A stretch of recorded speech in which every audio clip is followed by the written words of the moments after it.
சாதியை பற்றிய ஒரு புரிதல் தேவை. அப்ப இது வந்து நீங்க பின்னாடி 3 ஆண்டு சிறைக்கு பிறகு வெளியில வந்து எடுத்துக்கிட்ட ஒரு பாடம். உள்ளே உள்ளாரையும் அந்த விவாதிக்கிறீங்க, அந்த சிந்தனை எல்லாம் வந்து நிறைய படிக்கிறீங்க, எடுத்துக்கிறீங்க. ஆமா. ஆனால் தமிழரசன் இதுதான் முன்கூட்டியே ஒரு அறிக்கையை வரைவா தெளிவா கொடுத்துட்டாரு அவரு. அதை நாம புரிஞ்சுக்கல. அப்பதான் தெரியுது. அப்ப தெளிவாதான் சொல்லியிருக்காரு அவரு. அப்ப அவரு ஒரு வார்த்தை எடுக்கிறாரு.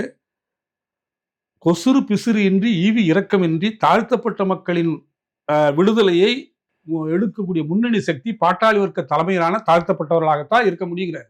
பாட்டாளி கம்யூனிஸ்ட் சித்தாந்தத்தை உள்வாங்கிய ஒரு எஸ்சி தான் அவர் தலைமை தாங்க முடியுங்கிறார். அது தலித் தலைமை சொல்றாரு.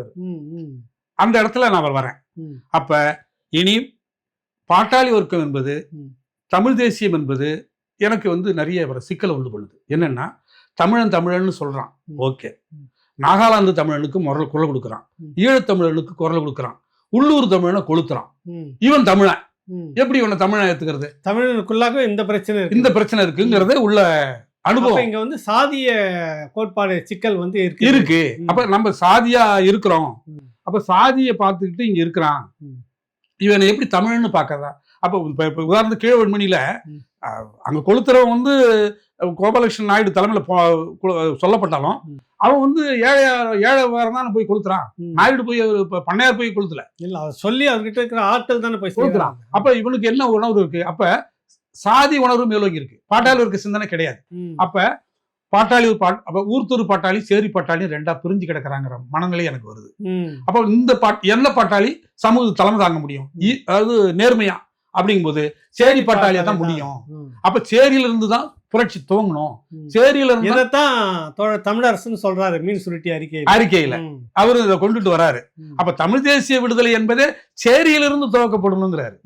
சேரி மக்கள் தான் அதுக்கு தலைமை தாங்க முடியுங்கிறாரு. ஆதி தமிழருடைய விடுதலை தான் ஆதி தமிழருடைய இன விடுதலையா இருக்குங்கிறாரு. அப்ப இந்த இடத்துக்கு தான் நாம வந்து என்ன பண்றோம், இதை நோக்கி போறணும். அப்ப நம்ம வந்து அம்பேத்கரிஸ்ட படிக்கணும் அப்படிங்கிற அந்த முடிவுக்கெல்லாம் வரேன். அப்ப வெளியில வந்து ஒடுக்கப்பட்ட மக்கள் விடுதலைக்காக தான் நான் பண்ணணும்ட்டு வெளியில வரேன். வெளியில வந்த உடனே போலீஸ் என்ன தூக்கி போயிடுச்சு. என்னத்துக்காக கைது எனக்கும் புரியல. பார்த்தா தூக்கிட்டு போயிட்டாங்க. எங்க இருந்தீங்க? வெளியில வரும்போதே கேட்ல போலீஸ் நிக்குது.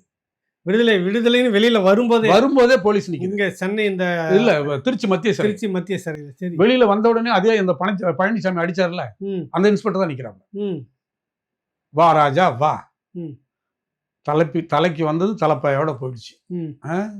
அடுத்து என்ன பிளானு அப்படின்னாரு. இல்லைங்க ஒன்றும் இல்லை, வா வா அப்படின்னு வண்டியில் ஏற்றாங்க. வண்டியில் ஏற்றிட்டு என்ன பிளான் வச்சிருக்க, அடுத்தது உன் தோழலும் போயிட்டான், அடுத்து நீ என்ன லீடர் ஆக போறியா அப்படின்னு என்ன கேட்குறாங்க.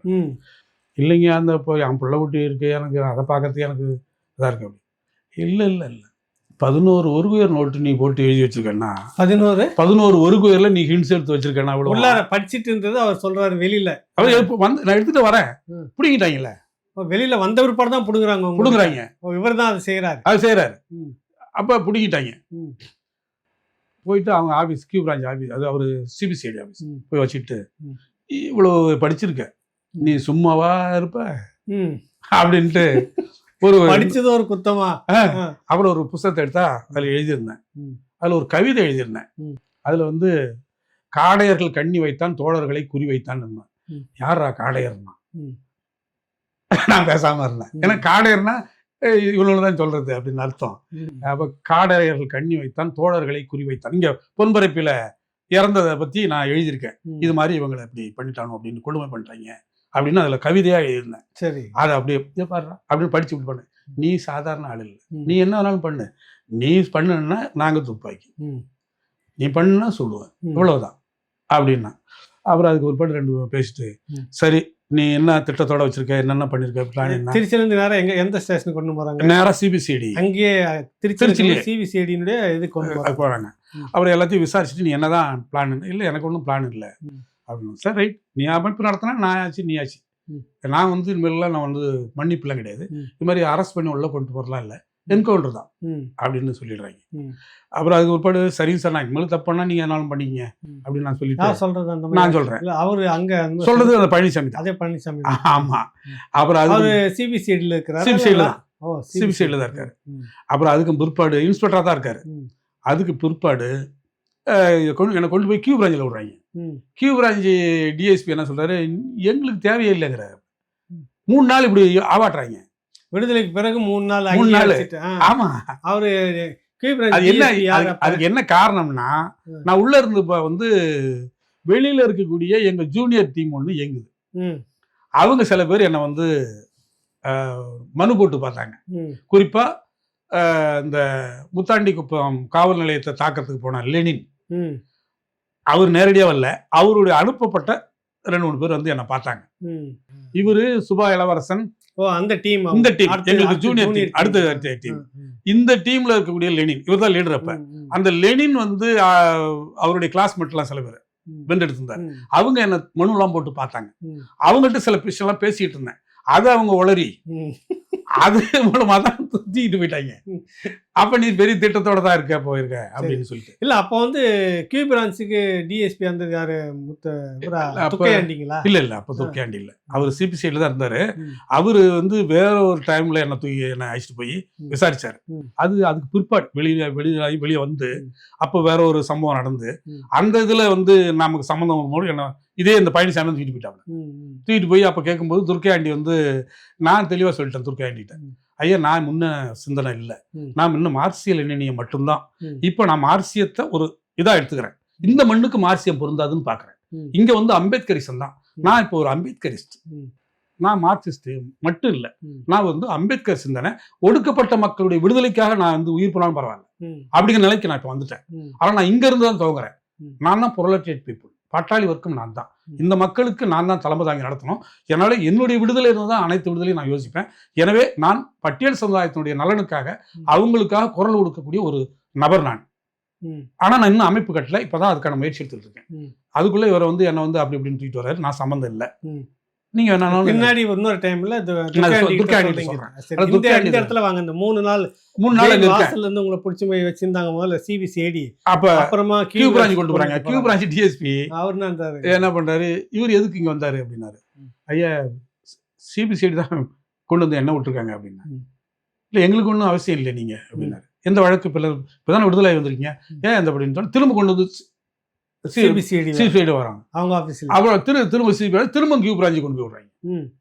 அப்புறம் அந்த ஆள் கடுப்பாயி அவர் டிஎஸ்பி, யோ அந்த ஆள் 3 நாள் ஆகி விடுதலை ஆகி புள்ள கொண்டாடி போய் பார்ப்பான், பாவம் 3 வருஷம் ஜெயில இருந்தான், இப்படி கொண்டு வந்து போட்டு அந்த ஆளை வீணாக்குறீங்க அப்படின்னு ஒரு மனிதாபிமானமா பேசி என்னை உடனே பஸ் எவ்வளவு உனக்கு பஸ் செலவு இவ்வளவு தூரம் ஆவீங்க, இந்த முதல்ல பஸ் கொண்டு போய் பஸ் ஸ்டாண்ட்ல போய் உட்காந்து பஸ் ஏற்றி விட்டு வாயா அப்படின்னு ஒரு போலீஸை விட்டு அவர் என்னை கொண்டு வந்து பஸ் ஏற்றி விட்டு என்னை கொண்டு வந்து இறக்குனாங்க. நான் அவர் நேராக வந்து வீட்டுக்கு வந்து என்ன ஒரு அங்க எந்த திருச்சியில அங்க இருந்து தொழுதூர்ல இருந்து திட்டக்குடியில இருந்து ஒரு சைக்கிள் வாடகைக்கு எடுத்துக்கிட்டு அப்ப அந்த ஏரியா வந்துட்டேன்ல, அப்ப அவங்க சைக்கிள் கடைக்கு போறேன், என்ன பார்த்த உடனே எல்லாம் மிரள்றான், தப்பிச்சு வந்து பாக்குறான், விடுதலை ஆகிட்டே வரேன் அப்படின்னு சொல்லி அப்புறம் அந்த கடைக்காரன் சைக்கிள் ஒண்ணு வாங்கிட்டு நேரா வீட்டுக்கு ஊருக்கு வரேன். ஊருக்கு வந்து என் பையன் அப்ப பேச மாட்டான், 2.5 வயசு தான், 2.5 வயசு தான். ஏன்னா 3 வயிற்றுக்குள்ள தான் விட்டு போனேன், கரெக்டா 3 வருஷம் ஆயிடுச்சு. அப்போ 2.5 வயசு தான் இருந்தான். அப்படியே வந்து ஜனங்கள்லாம் ஒரே கூட்டம் கூட்டிட்டாங்க. ஒண்டியா போய் தான் இறங்குறீங்க. பேர் என்ன, நம்ம ஊர் பேர் காளிங்கராயநல்லூர். பதிவு பண்ணணும். ஆமா, அதாவது திட்டக்குடி பார்டர்ல இருந்து கிழக்கு 5 கிலோமீட்டர் காளிங்கராயநல்லூர்ங்கிற ஊர். சைக்கிள் வாடகை எடுத்தது திட்டக்குடியில் எடுக்கிறீங்க? ஆமா, திட்டக்குடி பார்டர் அங்கதான் எடுக்கிறேன். அங்க இருந்து சைக்கிள்ல தான் ஊருக்கு போறேன். நான் மட்டும்தான் போறேன். ஒரே ஆள் தான், நான் தான் போறேன். அப்பெல்லாம் எனக்கு அதாவது எங்களை வந்து பார்த்தாவே போலீஸ் பிடிச்சி அப்படி பயம் எல்லாருக்கும், நட்பா இருந்தாலும் சரி யாரா இருந்தாலும் சரி, போலீஸ் பார்த்தாவே பிடிச்சிக்கும் அப்படிங்கிற ஒரு அச்சம். அதனால யாரும் சொந்த பந்தம் யாரும் உறவு வச்சுக்க மாட்டாங்க, ரொம்ப நெருக்கமான சொந்தம் மட்டும்தான் என்கிட்ட வந்து உறவு வச்சுக்கும். அப்படிப்பட்ட ஒரு சூழல். 2வது என்னை விட நான் அந்த 3 ஆண்டுகள்ல என்னுடைய மனைவி தான் வந்து துணையார் தான் மிகப்பெரிய கொடுமை அனுபவிச்சாங்க. ஒரு குழந்தைய வச்சுக்கிட்டு அதை வந்து பாதுகாக்கிற பிரச்சனைகள், சாப்பாட்டு பிரச்சனை, ஏன்னா கூலி குடும்பம் தானே, நான் இருந்தால் எல்லாத்தையும் சமாளிச்சுக்குவேன். இப்படி இல்லாத மிகப்பெரிய கொடுமையை அனுபவிச்சாங்க. அப்படி இருந்தாலும் கூட இன்னைக்கு நீங்க எங்க துணையார் நீங்க இப்போ வருவீங்க, அப்ப கேட்டா கூட இன்னைக்கு இருக்கிற இந்த மற்ற கட்சிகள்ல நான் இருந்து பயணம் பண்ணதை விட அந்த தோழர்கள்ட்ட நாங்க வந்து இருக்கக்கூடிய நேர்மையும் அவங்கள்ட்ட இருக்கக்கூடிய அந்த அர்ப்பணிப்பு இருக்கு பாருங்க, அது யாராலையும் வராதுதான் இன்னைக்கு என் மனைவி கூட சொல்லும். அந்த அளவுக்கு அவங்க ரொம்ப சிரமப்பட்டிருக்காங்க. அப்படிப்பட்ட ஒரு சூழ்நிலையில் அப்புறம் வந்து என்ன நான் வேற போறீங்க, சைக்கிள்ல போயிருக்கிறீங்க, ஊரே கூடிடுச்சு. என்ன நடக்குது அங்க? இல்ல எல்லாரும் பாக்குறாங்க வந்துட்டாரு அப்படின்னு எல்லாருமே ரொம்ப தூக்கு போனவர் வந்துட்டாரு. ஏன்னா பணத்தெடுக்க வந்த ஊர்ல அப்போ எல்லாம் பங்காளி பாக்குறாங்கல்ல நம்மள வந்து அப்பா பெரியசாமி தப்பிச்சு வந்துட்டாவில. ரெண்டாவது நம்ம நல்லவன், நம்ம வந்து மக்கள்கிட்ட வந்து மக்களுக்காகத்தான்ங்கிறத மக்கள் புரிஞ்சுக்கிட்டாங்க. நம்ம ஒன்றும் தப்பு பண்ற ஆள் இல்லை, திருடி உள்ள யார்ட்டையும் வந்து இதை பண்ணிடல. ஒரு அமைப்பு, அந்த அமைப்புல இப்படி சில பண்ணுனதுல இவருக்கு தன்னையாச்சு, அது இப்போ விடுதலையாகி வந்துட்டாரு அப்படிங்கிற மாதிரி மனநிலை எல்லாருமே பாராட்டினாங்க. அதுக்கு பிறகு அப்படியே ஊர் தான் இருக்கேன். இதோட நம்ம நிறுத்துவோம். இன்னொரு இதில் ஒரு கேள்வி, நீங்க விடுதலை ஆயிட்டீங்க, தோழர் தென்தமிழன் இன்னொருத்தர் கருணாகரன், 2 பேரும் வந்து ஆயுள் தண்டனை கைது.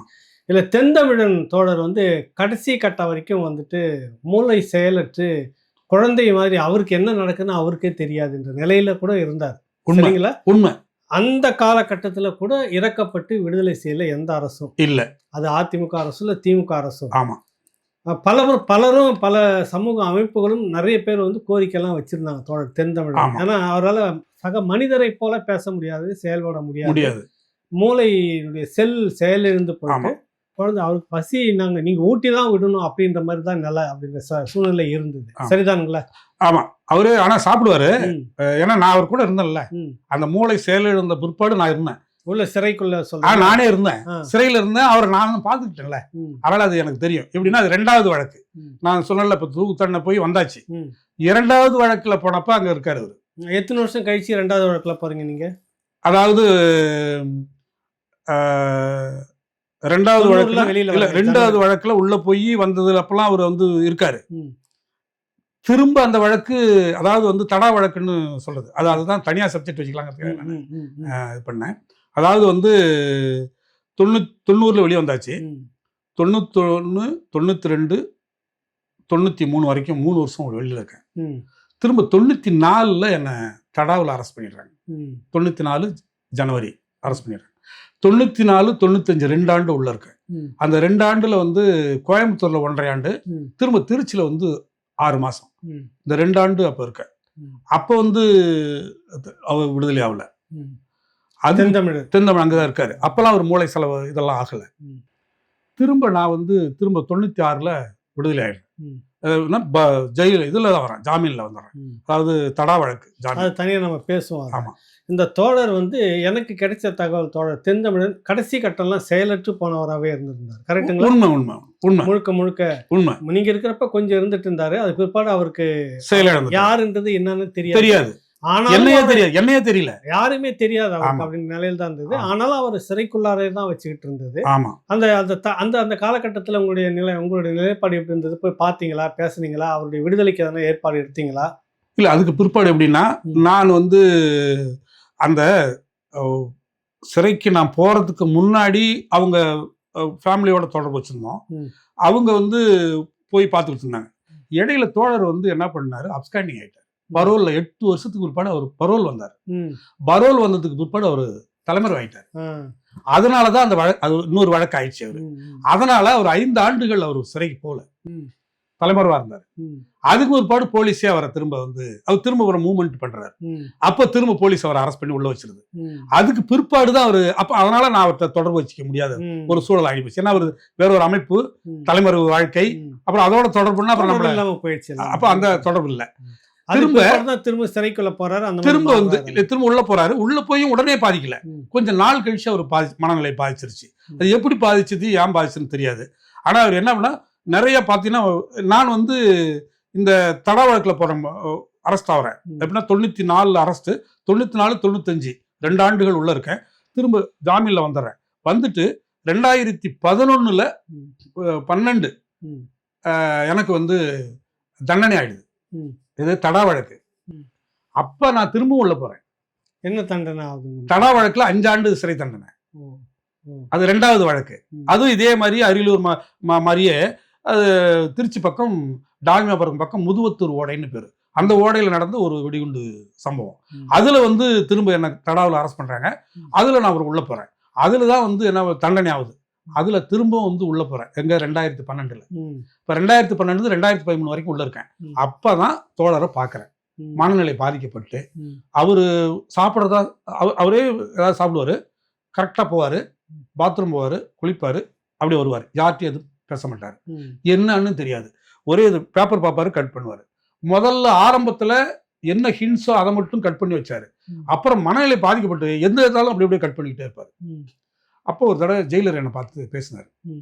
என்னங்க அவருக்கு வந்து ஏதாவது வந்து இது பண்ணணும்னு நினைக்கிறோம், அவருக்கு போர்டு கீடு வச்சு பண்ணலாம்னு நினைக்கிறோம், கோர்ட்லேயும் போட்டிருக்காங்க, பட் எங்களுக்கு ஜட்ஜ்மெண்ட் காப்பி கிடைக்கல, அவருடைய செஷன் ஜட்ஜ்மெண்ட் காப்பி எனக்கு வேணும், இங்கே நாங்கள் கேட்டு பார்த்தோம் கிடைக்கல அப்படின்னு சொல்லிட்டாங்க. அப்போ நான் அதுக்கு பிற்பாடு தான் தோழர் புகழேந்தி வழக்கறிஞர்கிட்ட சொல்லி அந்த ஜட்ஜ்மெண்ட் காப்பியை வர வச்சு அப்புறம் ஜெயிலருக்கு நான் கொடுத்து அதுக்கும் பிற்பாடு தான் அவங்க போர்டு வச்சு வெளியில் அப்புறம் பரோல் வெளியில் விட்டாங்க. அப்புறம் நான் அந்த முயற்சி எடுத்துக்கிட்டேன். நீங்கள் தான் பண்ண முடியும், வேறு யாரும் இல்லை அப்படின்னா. அப்புறம் நான் அதை அப்புறம் எனக்கு அப்புறம் என்ன சிக்கல்ங்கிறது அப்புறம் நான் தெரிஞ்சுக்கிட்டேன். அப்புறம் அந்த சிக்கல் இப்படி இருக்குங்கிறது தெரிஞ்சுதான் அப்புறம் நான் உடனே அந்த பரோல் கொண்டான எல்லா ஏற்பாடுகளும் அவங்க ஃபேமிலிலாம் வர வச்சு ஜட்ஜ்மெண்ட் காப்பியை நானே ஜெயிலர்கிட்ட கொடுத்து இதை வந்து எப்படியாவது சீக்கிரம் அவரை வெளியே கொண்டு போகிறதுக்கு ஏற்பாடு பண்ணுங்க அப்படின்னா அதேமாதிரி அவங்க போர்டு வச்சு சீக்கிரம் வெளியில் பரோல் அவங்க வெளியே கொடுத்துருங்க எல்லா ஏற்பாடுகளும் பண்ணாங்க. நானும் அதுக்கான முயற்சி எடுத்து பண்ணி அவர் வெளியில் கொண்டு வந்துட்டோம். வெளியில் கொண்டு வந்த பிற்பாடு தான் அப்புறம் இறந்தார். வெளியில் வந்து ஆமாம். இதில் வந்து ஒரு விஷயம்னா திருச்சி வேலுசாமி காங்கிரஸ் கட்சியில் இருக்கக்கூடிய அவருக்கு இந்த தகவல் வந்து யாரையும் போய் சொல்கிறாங்க. அந்த உறவினர் தரப்புல வந்து யாரையும் போய் தோழர்கள் சொல்லி இந்த மாதிரி இப்படி இருக்கிறாரு, இப்படி ஒரு இது வச்சுட்டு இருக்கிறாங்க, இன்னும் போட்டு படுத்திட்டு இருக்கிறாங்க, அவருக்கு ஒன்றுமே இல்லை, செயல்பட முடியாத ஒரு மனிதர். அவர் வெளிப்படையாக அவர் அந்த ஜட்ஜி போர்டில் இருக்கக்கூடியவர், அவருக்குரிய வகுப்பு தோழர்.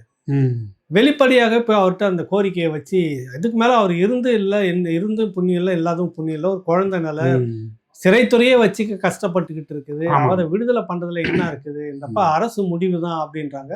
அதெல்லாம் எல்லாம் மனிதாபிமான அடிப்படையில் பாருங்க அப்படின்னு சொன்னதாக அவரும் ஒரு முறை அதை பேசியிருந்தாரு. அப்புறம் நீங்கள் எடுத்த அந்த முயற்சியெல்லாம் சேர்ந்து கூட்டாக தான் விடுதலை ஆகிட்டாரு. பிற்பாடு ஒரு பாதிக்கப்பட்ட நிலையில இருந்தே தான் இறந்து போயிட்டார். நம்ம இந்த நிகழ்ச்சி இதோட நிறுத்துவோம். தொடர்ந்து இப்போ நீங்கள் அடுத்த ஒரு குண்டு வெடிப்பு வழக்கு, அதுக்கு அடுத்தது தடா, ஏன் அந்த தடா பெரியசாமின்னு இன்னைக்கு நிலைக்குதுன்றதை நம்ம தொடர்ந்து பயணிப்போம். அடுத்தது விசிகா, அதை பற்றி அதான் முக்கியம் அடுத்த கட்டம். ஆமாம், அதை பற்றி நம்ம அந்த நான் பழனி வேலை நான் வந்து சென்னைக்கு ஷூட் பண்ணிட்டேன்னு சொன்னேன்ல. ஆமாம் ஆமாம், அதுதான் திருமாவளவன். ஓ, இந்த சஸ்பென்ஸ் அப்படியே நம்ம நிறுத்தி வைப்போம். ஆமா, விடுதலை சிறுத்தைகளுடைய திருமாவளவன். ஆமா, அப்ப விடுதலை சிறுத்தைகள் கிடையாது. அப்ப வந்து ஒரு மாணவர், அவரு கல்லூரி மாணவர், பிஎல் படிக்கிறாரு. அவர்கிட்ட ஷெல்டருக்கு தங்கி வைக்கிறதுக்கு கொண்டு வந்து விட்டுறேன். அவரு தனியா என்ன பண்ணிடுறாரு, நந்தன ஹாஸ்பிட்டல் கொண்டு போய் விட்டுறாரு வீரமுத்துக்கிட்ட. ஏன்னா வீரமுத்தும் அங்கனூர் தாங்க. அப்புறம் அதுக்கு பிற்பாடுதான் அப்புறம் இங்க இருந்துட்டு அப்புறம் வராரு. அப்புறம் நான் அவரை தஞ்சைக்கு அனுப்பிவிட்டேன், வேற இடத்துக்கு. தொடர்ந்து அதை நம்ம பேசுவோம். இன்னும் விருப்பமான பல தகவல்கள் நம்ம பேசுவோம். சரி, நன்றி நன்றி, வணக்கம்.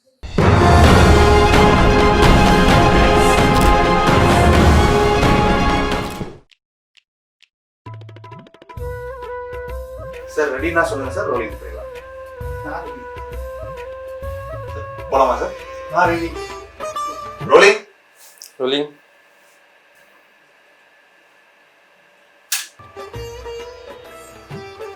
சார் ரோலிங் ஆகிட்டு இருக்கு, ஆரம்பிக்கலாம் சார். சார்